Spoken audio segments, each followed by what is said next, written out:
So welcome back to the channel, and this is all about a driving video and how it is to drive in Medellin. Buses like that run red lights, usually they don't slow down, and when it's red they run them all the way through. Is it pleasant to drive here in Medellin in 2025? Is it pleasant? That depends on the time of day or the day of the week. Usually Sunday is much more way relaxed, but a Saturday still until about 2 p.m. where 3 people are out and about running quickly because they worked until 12 at the office, since Colombia still has like a 46-hour work week. It was 48, now it's down to 46, and they planning to bring it out to 42 by the end of 2026.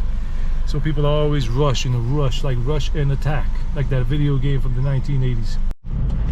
Like I have said before, driving a car in Medellin is not easy because you got all these motorcyclists around you swerving in and out, plus vehicles, drivers normally not doing their thing properly. It is what it is, and traffic is something else sometimes. And then you got these guys that are just doing their crazy stuff. I mean, you really have to have a lot of patience and a lot of driving skills and patience, a lot. Like this taxi driver just keeps getting on my side, and I was on the right thing, but then this blue one cut me off. He wasn't even in line. What can we say? What can we do? Let's play and go to school. Now, you always got to be careful with motorcyclists. They straddle between cars and all of that, and they don't use lane change signals. Usually most motorcyclists are really reckless or imprudent or whatever. Not reckless, but there's a lot of imprudence. And you see that vehicle right there just went over 2 lanes without even using the signal. So, you know, it all depends on you. And pedestrians really got to be careful when crossing. You got to really look both ways, because sometimes there's even a motorcycle or a cyclist coming in the wrong direction, and you can't be really that trusting of the situation, because, as I said, people here, it's a different story. It's not as crazy as some Asian countries, and it's not as, you know, nice to drive like in the US or in Canada, but it is what it is. And they have these photo detection devices that if you're going fast or your license plate is not supposed to circulate that day. So we're taking the highway, so you gotta be careful of these photo detection things. There's downtown Medellin over there, called the head building, but you have to be careful with them because you can get photo enforced cameras. Basically, they call it photo detection here, or electronic detection. So if your license plate for Monday through Friday, today is a Saturday in July, so no problem. Let's keep going. And we're here on the highway now, La Regional, going southbound, because I'm going towards Envigado, and you see all the motorcyclists, they just straddle between one another. And this one came up on my right side, that Royal Enfield Himalayan 400cc, so it's always like a little stressful. There goes the Macarena Event Center Plaza. Used to be a bullfighting ring, and you gotta be careful with this. There we go. There's the bullfighting ring right there, but no more bullfighting, of course. It was outlawed here, prohibited back in I don't know when. But it's not easy to drive in the city if you're used to the US or Canada, and not to these Latin American countries with their craziness. There's a funeral car with somebody, Luis Alfonso Munera, and yeah, here we got the underpass and Empresas Públicas Poblados over there in the distance, in terms of the area of Poblado, yeah. And that's the EPM building right there, and this is Parques del Rio here above us, and we are in the underpass right here. I gotta be really careful. Fortunately, this car is an automatic. When we go all the way to the left, this guy's coming fast and not using signals to show he's changing lanes. Oh, this guy is an asswipe. Sees I'm going in and he's ramming up my thing right there, that Toyota Fortuner. And look at that, no signals. That's what I'm telling you. Headaches here. I don't like driving down here, but when I gotta do it, I do it. And now these buses, they must be celebrating something. What? I don't know, because they're all decked out and making noise.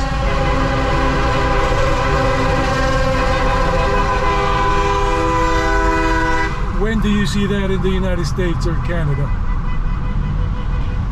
And that's that company, Contra Especiales. All of the buses are from that company. Maybe they're celebrating the anniversary, or maybe somebody passed away important. Who knows? I remember when I first started driving here back in 96 or late 95, yeah, 95. It was pretty easy. It was way laid back in those days. It was very nice to drive. I mean, I've been driving since I was 18 years old. 17 when I got my driver's permit. But, and I learned how to drive in New York City. So if you know how to drive in New York City, you can drive basically anywhere in the world. It could be Delhi, India, Mumbai, India, Bangkok, Thailand, whatever.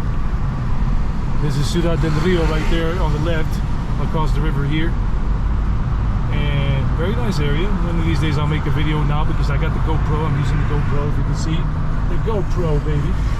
I'm telling you, when you're trying to change lanes and you got your signal on for a long time, the motorcyclists come out of nowhere and you got to turn your head, not just use the mirrors, and it could get really, really uncomfortable.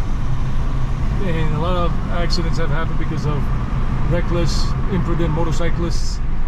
And a lot of motorcyclists never really did a course in terms of how to ride a motorcycle.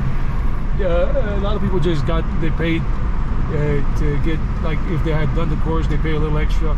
Unfortunately, Colombia is like that, has been like that. Maybe it's stricter now with people trying to get a driver's license or a motorcycle riding license, and they do make them really physically go to the course taker and do the riding or the driving. But in the past, there used to be that people would just pay some extra money, and the instructor, whoever, would just say, yeah, the person took the driving lessons or the riding lessons, but not truly. This bridge right here is called Calle 4 Sur. I think it's 4 Sur, 4 South. And I like the way that's colorful up there with all those little things that, like, they were ropes with different colors coming down. And that goes up into the Milla de Oro, the Golden Mile area. And I'll be ending this video soon, but tell me what you feel this like. I mean, today's an easy day. It's a Saturday late in the afternoon. But if it's during the week, at this time, at 5:20, this would be hell. It'll be backed up traffic and everything, just bumper to bumper. You get to see a little bit of Poblado there, the buildings and all that, going up the hill, up the mountain. We're about to finish Medellin, the area here, and I'll be ending the video in a few moments. And let me know in the comment section what you think about this. But I mean, I don't want to do this video on a crazy day because there's just too much traffic. There's too much traffic, and I just don't want that. We just passed the Aguacatala, and this is Fábrica Licores. I don't drink de Antioquia, la FLA, F-L-A, Fábrica Licores Antioquia. It's just crazy trying to get in here. Motorcyclists in the car coming in from the inside, and sometimes you just gotta chance it. And even though I'm using my signal like this one, then I'm going, as you can see on the dashboard here, and we're going this way. We're gonna take that bridge that goes over to Envigado. So here we go.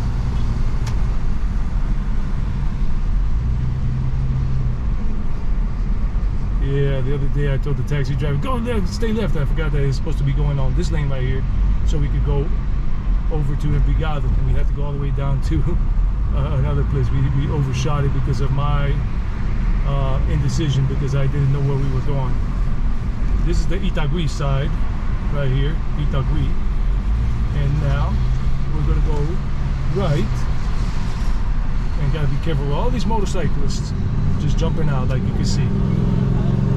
It's just crazy. And then there's one right on my right side, and then this guy just boom cuts into me like that, and it's just dangerous. Really is. Really annoying. Really stressful. Like I said, fortunately this car is an automatic. This guy, idiots behind me. He was in front of me, then behind me again. Sorry, there are idiots here. So you look at the beautiful view of Envigado to the right, and Medellin to the left right there, the Poblado area. All those buildings, a few are Envigado, but the rest are Medellin. So you get to see all of this from the view of the car. And that's it. Like I said, please let me know what you guys think down in the comment section about driving. And this is a Saturday, mind you, this is a Saturday, late afternoon. Everybody's already gone home since 12 o'clock, since they work a 6-day week here. And that's it. But if you're driving here Monday through Friday at this time at 5:24, it's going to be crazy. And we're going straight up.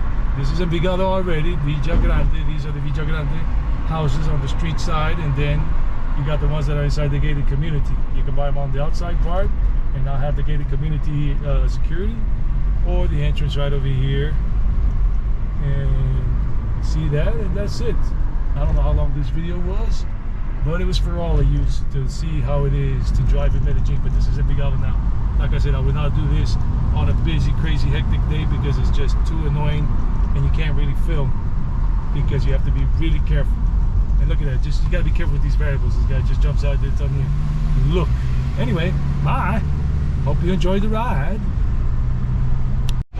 I forgot to say, if you guys ever need my tour guide services for walking tours here in Envigado, Medellin, Rio Negro, places like that, or Retiro stuff, or driving you around to see places because you're not the walking type, just look for my email in the channel profile section where it talks about me, and you'll see my email there. So no bots, just serious people, decent people, because you're exploring to want to live here and you're 50 plus or 55 plus, and that's it.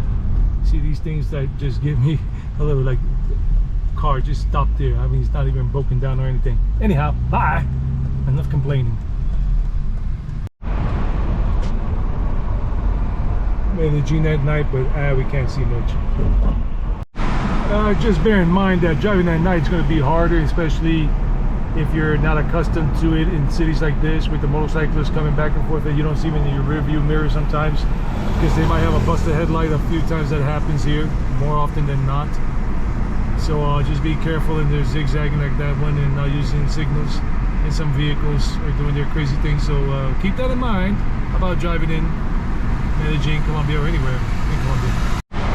And if you're driving, right now we're still in the southern part of the city of Medellin, but if you're driving in the northern part on the highway later on where the lower income neighborhoods are, this is more middle class and upper class here around Ciudad del Rio and all of this, it gets crazier with motorcyclists on the highway just swerving around, and even without any headlights, because sometimes they take off the lights, the headlight off of a motorcycle because they don't want to be seen by the cops or whatever.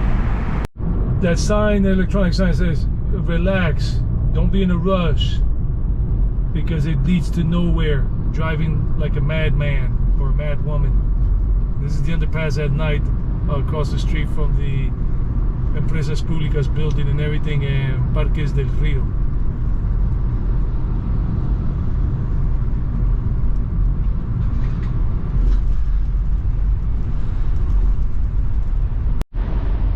I know I said I wasn't going to film anymore, but I wanted to show you the night part too, so extended play or extended edit, whatever. I do not do tours at night, driving or walking. I don't do that. I do them early in the daytime, 10 a.m. or 9 a.m. and anything finishing up around 4 or 5 p.m. max, because I'm an early bird. I like to go to bed early and rise early for my meditation and all that. Now we're around here near the Plaza Minorista, and there are a lot of homeless people that come out of the side from the left or the right, crossing the street like nothing. And La Plaza Minorista is right over there. That's the Minorista Plaza marketplace where they sell fruit and vegetables and other stuff, herbs. And this whole area is lined up with homeless people. And I remember when I had a motorcycle, I had 3 different ones at 3 different times, and they would come out of nowhere sometimes, and I would be scared out of my pants that I almost slammed into a homeless person trying to cross the street here or whatever. And it's just dangerous driving around here. You gotta be careful at night, this particular area, and with the motorcyclists and all too, like they're just doing that, like. Another thing is that the road conditions around here are not that good. You got a lot of little kind of potholes and everything here. Sometimes in the night you don't see them well and you hit them, especially on a motorbike. I remember I had to be very careful, especially when it was raining in the northern part of the city, or the southern part I mean, of Medellin or Envigado, on the highway and everything. The streets are much better, the roadways. But around here in the north, you do come into a lot of humdingers. So this is the Aranjuez area. We're still on the one person right there. You probably see it. Bam! Maybe you didn't see it. Just walking alongside. If you're not careful, and these motorcyclists come out of nowhere, this is the area where it gets trickier, and in those neighborhoods to drive. But I'm still on the roadway here, not the highway. This is called the Paralela. It's faster for me to get to the Medellin Bogota highway so I can go home to Guadalupe. And yeah, you see a little bit of the city to the side there, to the left. Look at motorcycling. Whoa. And yeah, that's why sometimes you gotta be very careful. I'm gonna finish this video here. People are crossing over on the highway, on the bridge, and this is the northern part of the city. That's it for now. Goodbye. Traffic is slowed up, and I gotta be really careful. That is the last time I make a driving video. You got to see enough as it is, and I almost got really distracted there, but fortunately I'm pretty much on the ball. But almost got distracted just by looking to the side. Bye bye, y'all. Don't get distracted. Keep your eyes on the prize.